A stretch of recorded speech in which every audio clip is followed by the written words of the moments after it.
Okay, so you join me in the cruise shortly before descent, but we're going to combine our cruise checks and our descent preparation checks. So what are we going to check when we're in the cruise? First of all, we make sure we check that this has gone into cruise, and then what we need to do is review the system display pages. So how do we do that? Well, what we can do is we can simply just cycle through them here.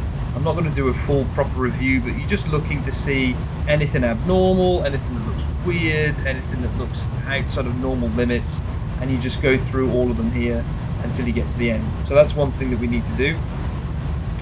Then we move on to our descent preparations. So now we would obtain the weather via the ATIS or however you want to get the weather. We know it's a clear day today, so we're not going to bother doing that.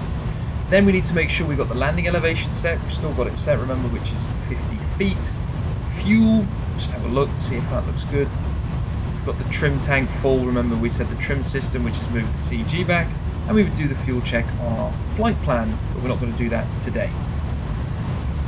Now we need to make sure we look at the FMS and talk a little bit about the landing configuration that we want to do for landing. So we click on takeoff approach. Here we have the approach page. So what information do we need to put in here? Well, first of all, let's decide what type of flaps we're going to land with. So 3040 is selected, that's full flaps. 2020 is the reduced flaps. So you can see it actually adjusts the approach speed by 10 knots. If we decide to do a reduced flaps landing, we select it here, so no star by it, but it's selected. And then we would have to also click this switch here, the GPWS landing slats flap switch. If it's in the 30-40 position like it is now, the aircraft doesn't know you're going to land with reduced flaps, and it will start to say too low flaps when you get close to landing. But we're not going to do that, we're going to do a normal landing, so 30-40. MDA, we need to put our minima in, our decision height, so that's 401 feet for this approach, and that's about it really. That's all we have to program in. So we also have to set the minima on here with the altimeter bug or the altimeter buff. If you get that joke, probably find it funny. If you don't, it doesn't matter. So we set 400, so that's 100, 200, see it moving here, 300, 401, so that's 401 foot set on here. Now you might say to yourself, well, why do you have to do it twice? Why am I doing it on here and also in the FMS? Well, this is our primary reference, the one here, the bug here, but we have to tell the FMS how high the minima is because it has no idea what you've set on the bug. They're not connecting, one is just a pointer. So now it knows what the minimum is as well, so that's why you type it in. If we were going to put in our descent winds, we know we've got calm winds, so we're not going to do that today. You would type it in here. It's fairly standard, so let's say for example 360 at say 270, so the flight level, the direction, and then the speed, and you would put that in wherever you want. It doesn't really matter, it's any three of these spaces, and this one is the wind at the airport itself. So that's where you would put the descent winds in. Quite important to get accurate VNAV in the descent to fill this page out. What else is there? That's pretty close to what we have and everything that we're going to talk about, but for the approach and descent briefing. So let's quickly talk about how will we control our speed when we're in the cruise. Same in the climb, but also primarily in the cruise. So let's say ATC told us, I want you to increase speed 0.82, Mach 0.82. Well, you see, if I move this knob, nothing happens. Well, I'm going to show you the easiest way and the way that I recommend to start with. Go up to the knob, pull the knob, and you can see the speed window's open. We get put into alt hold, so profile disengages, and you just set A2. That's it, and the aircraft will now increase. That, honestly, is the recommended way I would say to do it, because it's the simplest, it's the quickest, and it makes the most sense. We have a few other ways, so let's go back into profile mode, because the difference between the A320 and the 310 is you can't be in profile and have selected speed. It's one or the other. It's pick or choose. You can't have both. What we can do is we can go onto the TAC mode. We can type in 0.82, put this in the box here, and you can see it hasn't adjusted yet, but we need to select it again. Bingo, and now we have A2, and it will increase to 0.82. Now, I'm going to put it back to econ so that it doesn't increase the thrust unnecessarily. Why do I not recommend this? You have to remember to put it back into econ mode. If you don't, it's going to cause all sorts of problems in the descent, because you're going to have a descent speed that's not really your descent speed and it hasn't been calculated for it, etc, etc, etc. So that's why I recommend just pulling the speed knob, setting what you want, and that's problem solved.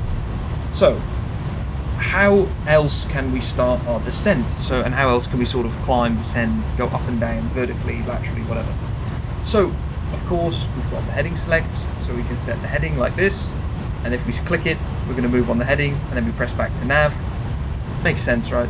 Vertical speed, you see what we have to do. We have to pull the knob first, and we can go minus or plus, and notice how profile mode disengages. It makes sense, I think. It's not a complicated one, that. The one to be aware of is this VL button is not a vertical speed button. It has nothing to do with vertical speed, because on Boeing, the button is here to select the vertical speed, to put it into vertical speed mode. This won't do anything. This is to do with the VOR. So if you're pressing that and it's doing nothing, it's not supposed to do anything. The next one is level change. So level change works exactly the same way as it would in a Boeing. You set the altitude down, you press level change, thrust comes all the way to idle, and it pitches for the speed that you have in the speed window, and it just descends. That's it. Same for climb. It will climb at the speed in the speed window, level off. Simple as that. If we click Alt Hold, all that does is holds our current altitude. It won't update the window, so it won't actually say 34,201. It will just leave it at what you had set, but it will level off at the altitude you pressed Alt Hold at. So how are we going to start our descent down today? Well, we have a few options for starting the descent. First of all, we can do all the what we said above, vertical speed, level change, blah, blah, blah. But we're going to be using VNAV, profile. I'm using both the words, but they're both the same thing. So what we can do is we can set our final altitude down, which is 4,000 feet. So 4,000 feet is where we want to level off. That's from the charts. And we can press profile, or we can pull the knob and it will go down in profile. Or what we can do is when you select the altitude list and pull the knob, it will arm EDES in blue here. So when it's armed in blue, what that means is when it reaches the top of descent, it will automatically go down on its own. Pretty cool feature, but it can do that. But we're not going to do that one. What we're going to do today is probably the simplest one, which is where you basically just press the profile button, down it goes. And I normally do it a few miles before the actual top of descent, just so it's a bit easier. If you do it right on top of descent, it normally sometimes can get a bit high and it goes whoa, and then it ends up going back and forth. Now let's take a second to talk about VNAV, right? This is the first Airbus ever fitted with VNAV, and it's very old. It's from 1982, this VNAV system, and it's not a let me press 4,000 feet, go have my dinner, come back and I'm on the approach. That will happen, but it's one of those things, it's not a press and forget. You have to monitor it as it goes down. In the real aircraft, talking to a lot of pilots who fly the A310 and the A300, nearly every single one don't use it. They use level change, vertical speed, and they do the calculation in their head for the descent, and they use the profile on the FMS as a rough guide. So it isn't perfect, and what we have represented in the A310 isn't perfect either, but it's actually a bit too good, if I'm honest. It's not doing anything that's fake. It's following what all the manuals say that it should do, but talking to the line pilots, they're like, it doesn't really quite work that well. But it's very inconsistent when it does and doesn't work. So to simulate something being inconsistent is quite hard. So we've just gone with what the manual says is what it does, and that apparently is a little bit too good. But anyway, so now you can see it increasing the speed. Why is it increasing the speed?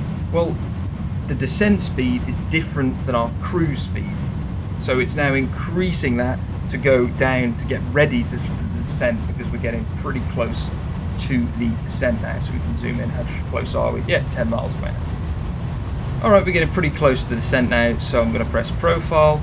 Now what's going to happen is the aircraft will start to descend down at around about 1,000 feet per minute, because what it wants to do is it goes, oh okay, I'm a bit below my profile, so now it goes down at 1,000 feet per minute, and then when it reaches the profile again, it goes, oh okay, and it will automatically latch back onto that profile. So how can we view what that profile is? We can go on progress, and here we go. You see the VDEV is coming back in. You can see the line coming back in now, and now it enunciates the top left here. Retard. Why does it do that? Well, the thrust levers are now coming all the way back to idle. So it's saying, hey, I'm trying to go down at idle thrust. I understand that I need to now, and I'm going to pitch to try and get back onto the profile. So look, 80 feet high. It's doing a good job. It's just going to slowly start to increase its descent, and then it will get back on to the profile. And the aim of the game of VNAV is to keep it idle as long as possible to save as much fuel. There we go, only 50 feet above now, coming back onto profile.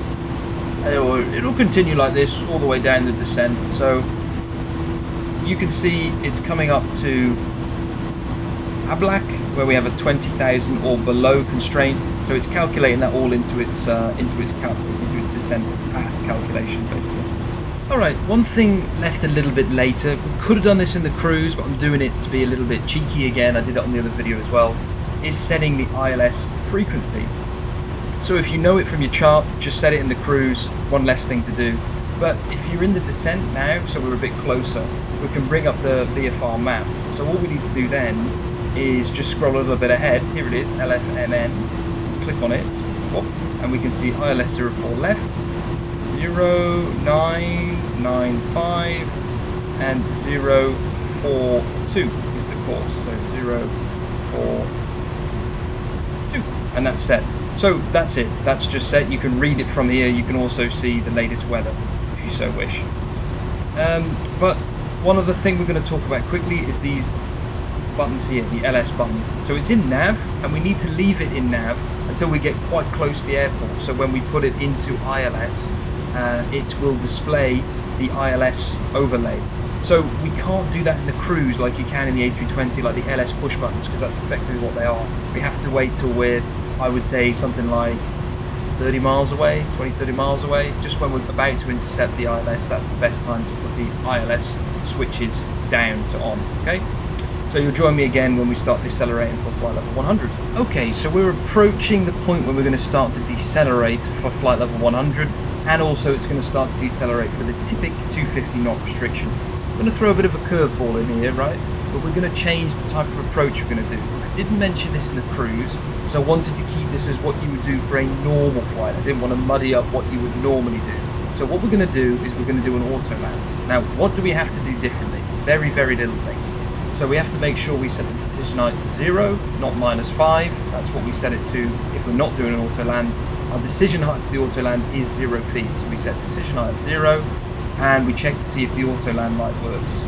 Yep, so it looks like it's working. Now, when we get onto the approach, we will press the land button, just like we would on a normal approach, and we just engage the second autopilot as well. That's it. So here we go, you can see it's decelerating for 250 knots and getting back onto profile. So that's for the typical restriction straight ahead of us. So that's the only change. We're going to do an Autoland, okay? And we need to make sure what type of auto brakes are we going to set. So low is, you know, low is fine for where we're going into it today in Nice.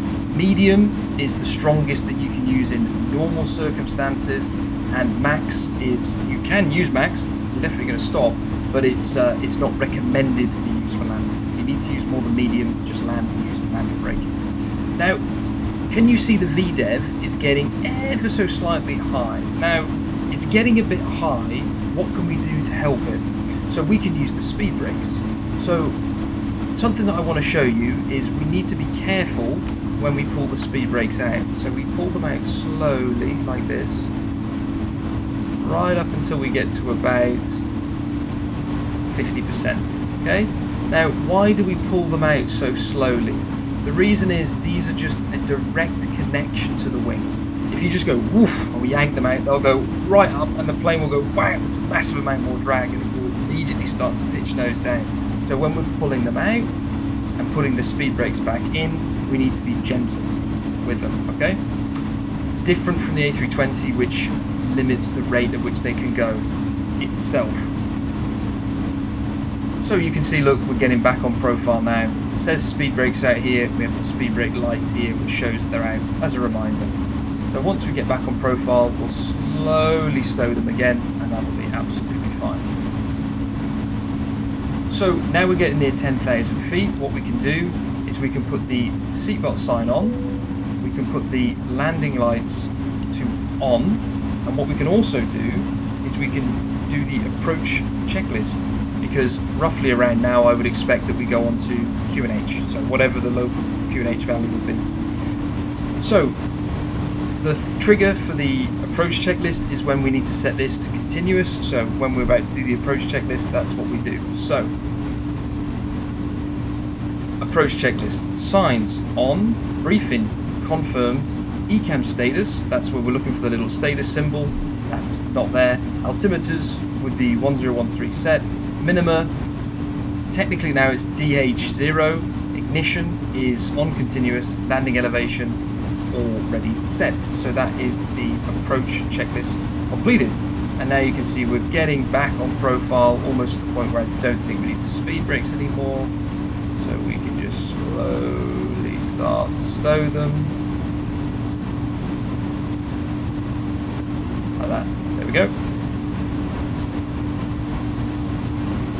Absolutely beautiful area, beautiful part of the world this is as well.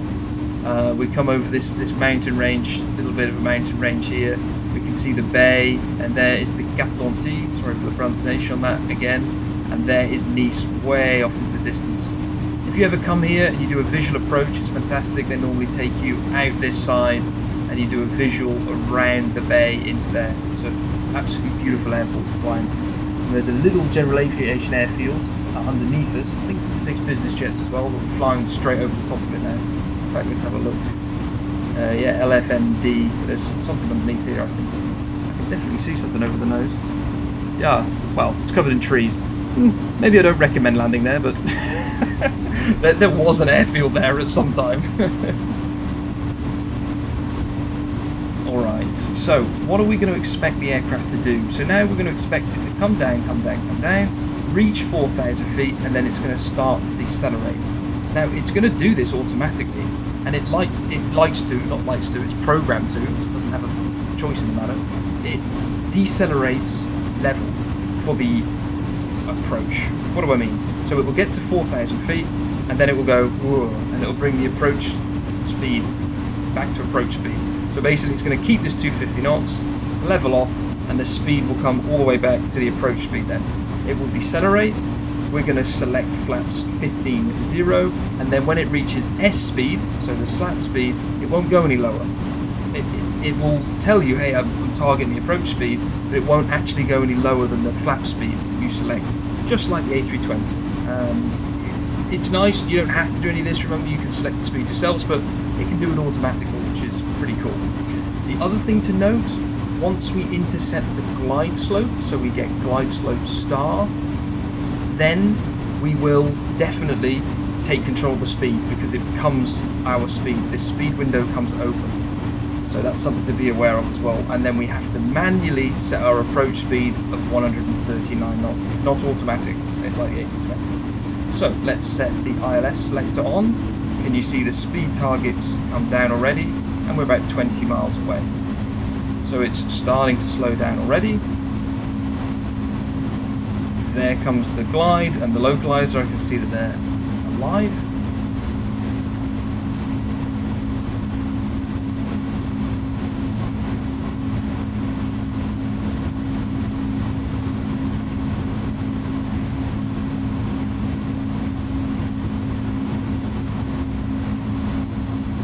Alrighty, let's select the first setting of flap, 15.0.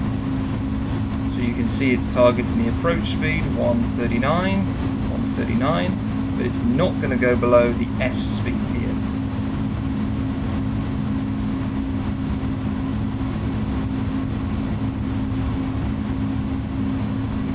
You can see the 310 decelerates pretty nicely. It's quite a draggy aeroplane. Not super draggy, but pretty draggy. And it will start to add thrust in shortly. There we go. Here comes the localizer. So let's press lock star. And we're going to engage the second autopilot as well. So can you see how it's actually maintaining the S speed? I'm not doing this, and it's still targeting 139 knots, basically just to prove my point. So now let's keep configuring. Let's just move my head slightly to do this. Next, setting a flap. Now it will go down to F plus 20. So it's going to go down to the F speed, 152, 162, 172. So that's the minimum. And here comes the glide slope. So I'm going to put the gear down.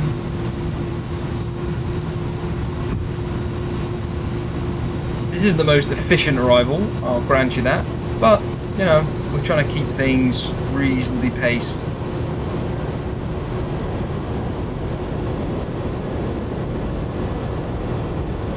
Move the camera up so we get a bit of a better view. Beautiful surroundings. Glide slope star, and you see this became our speed now because the speed window's open. So let's set 139 knots. 39, and then we quickly need to make sure we select the next setting of flap. There we go. And we can set the missed approach altitude, which is 3,000 feet. And now we can set the final setting of flap, and we're good to go. So you can see the aircraft ballooning up and down as the flaps come out. That's realistic, and the autopilot will do its best to try and cope with it, but that's because we've actually got some balloon in there, so that's good.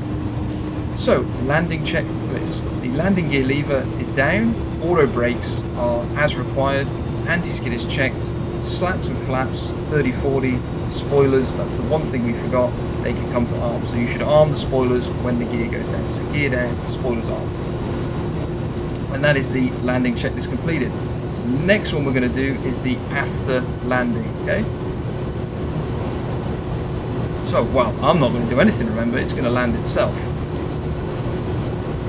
This is great, we have more time to look out the window. Let's talk a little bit about this beautiful area we're at. We've already talked about this in the other video a bit, but this is the Cap d'Antilles. There's normally some mega, massive mansions on this area, and some huge yachts that don't even fit in the harbour. They park around here. There are normally loads of boats going all over this area. And there, if you see this is really nice that it's represented quite prominently in the sim here. This is the landmark that you use when you do the visual approach. So we were talking about the visual approach before. You normally come along here, down there, and you end up visually staring at this hotel here. And then you line yourself up to land onto 04 left or 04 right. So this hotel is a landmark normally for when you're doing the visual approach. So it's pretty nice that it's there. Coming in on the other end of the runway, runway 22, quite a bit more challenging. There's no instrument approaches, RNAV VOR only, and it's pretty tight. You're at about 1,000 feet, and then you have to start a steeper than normal descent down to land. Amazingly, Emirates came here with a 380, and they do an approach onto runway 22 as well, which is pretty impressive. But it's all looking good. The radio altimeter is now alive. That's another call we should make when we see it. So that's normally comes alive below 2,500 feet. So we also need to make sure that the lights come on when the gear goes down as well. So that's basically just a review of that. Gear comes down, spoilers come to armed, external lights, this comes to taxi, and then these the runway turn-off lights come on as well. So that's what we need to do when we do that. And we double check that the auto brake is armed, which it is. So, still looking good. Still not even at 1,000 feet yet. What we're going to expect to see on the FMA is we're going to expect to see land mode. So land mode is a common mode, so it takes up both columns, and it will do that at around about 400 feet. And we will announce land. At decision height plus 100, we're going to announce 100, which will be 100 feet. But it's pretty obvious that we're going to be continuing today anyway, because, well, I can already see almost past there to Caen, so I can almost see to Italy. It's so clear, so it's pretty obvious that we're going to continue. Once we touch down, I'm going to monitor the ground spoilers to come out, and then I'm going to select reversers. I'm going to select reversers by clicking, just practice that because it can be a bit tricky. Clicking like this to try and get the reverses out, okay?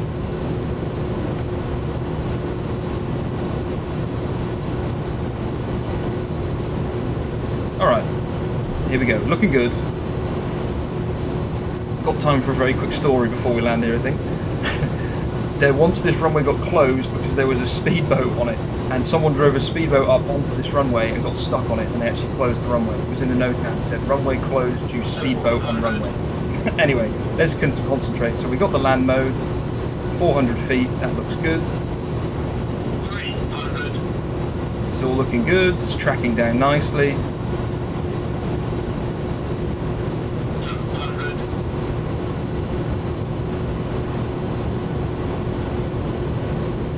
100. Checked. Flare. Retard. Okay, we're down. Rollout. Spoilers. Reverse green. Okay, looking good.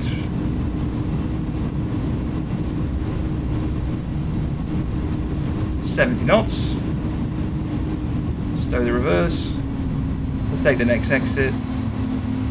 Okay, now the big thing not to forget when you do an Autoland: disconnect the brakes, and also remember disconnect the autopilot because it's still engaged. It's something that everyone tries to do. You try and go, why can't I turn off the runway? Yes, because the autopilot's still on. That's why. So I think I did a pretty good job of that Autoland. You saw I didn't do anything, everything worked out, so we're going to take left off here. So let's get down below 15 knots. There we go, below 15 knots, because that's our maximum speed in a 90-degree turn.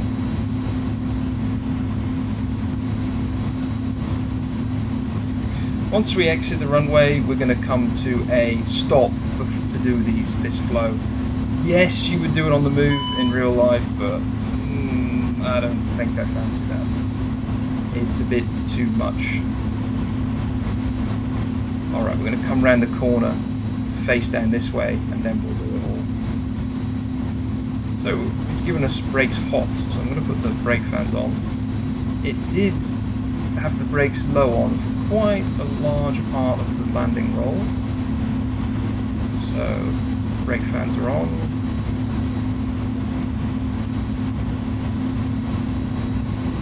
Alright, so we come to a stop, set the parking brake,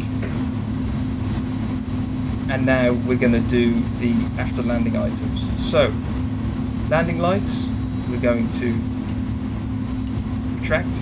Strobe light is on auto. Engine anti-ice, we turn it off if we need to. This goes to off. APU, 1, 2, 3, and we go start it. Ground spoilers, disarm, we can see them, they come down. TCAS comes to standby. Radar comes to off, so we make sure that that's in off position. Pitch trim we set to 1 degree nose up, so you can't quite see it from this position, so it's 2 up. So we can do this as a sort of a demonstration. You can do that or drag the wheel, it's up to you. 1 up, slats and flaps in stages, so we don't just drag it all the way up. It's 1, 2, 3, 4, 0. Brake temperatures, been there, done that. That already looks like it's taking the edge off, so brake fans off already. And then we do the after landing checklist. So first of all, I'm going to clear that. So I press clear on there to get rid of it. The after landing, slats and flaps, retracted. Transponder is standby. Weather radar's off. Spoilers are disarmed. APU started. Well, it's starting, but yeah, it's getting there. Okay, parking brake off. Let's continue.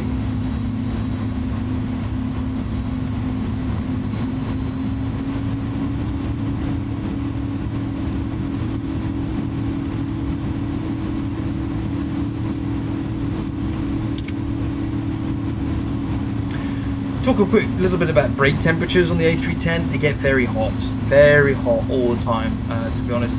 Interestingly, talking to the A310 and A300 line pilots, they don't often use auto brake.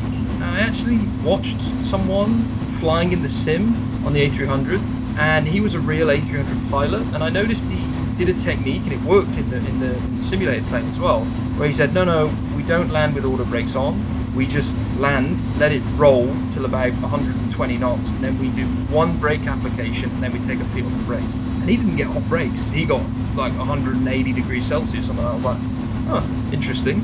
So, yeah, you can consider that technique, but hot brakes are hot brakes. It doesn't make a difference, really. They're supposed to get hot, they're carbon brakes, so hey-ho. We're going to park down here on the right. It's kind of the other side from we did in the other video series. We were on the other side as we came in, because we came off the exit closer by, if I remember. So I think the next one to the right we're going to park here. So before we turn on to stand, we want to make sure that we have our nose light to off, accumulator pressures checked, and the slats and flaps are up, because they're all the super embarrassing things. Are the flaps down? Am I going to crush someone when I try and park on the stand? No and no, we're good to go. Alright. Let's turn onto the stand here.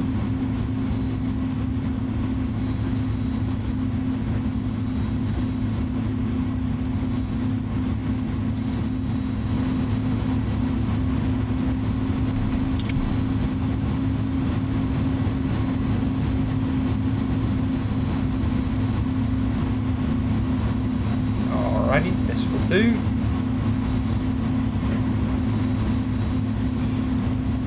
Okay, brakes set to on. So now we do the parking, okay?